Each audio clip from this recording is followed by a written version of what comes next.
լրագրող կամ թերթի խմբագիր Արցախի դեմ ուղղված բազմաթիվ ուրեմն բացասական հոդվածներ է գրել։ Ինքը ատելությամբ է լցված եղել հայոց բանակի եւ սպառապետ Վազգեն Սարգսյանի հանդեպ, որովհետեւ կա տեսագրություն Վազգեն Սարգսյանը հարցազրույց է վարում, Նիկոլ Փաշինյանը մի հարց է ուղղում Վազգեն Սարգսյանին, անհարմար հարց, Վազգենը շատ կոշտ եւ կոպիտ պատասխանում է Նիկոլին, ու Նիկոլը դրանից մնացել է, ասենք, քինախնդիր է մնացել, ուրեմն դրանից հետո։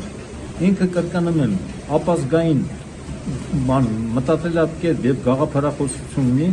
իրենք ուրեմն փորձում են մեր ժողովրդին վախեցնել անդադ պատերազմով, որ եթե Նիկոլը ոչ, ապա նախկինները կգան ռևանշիստներ, նորից կլինի պատերազմ եւ այլն եւ այլն։ Ուրեմն Նիկոլ Փաշինյանը չի կարող հասնել խաղաղության, որովհետեւ Ալիևը անընդհատ պահանջներ է դնում մեր պետության ու մեր ժողովրդի առջեւ։ Եւ միայն այս մարդը առնվազն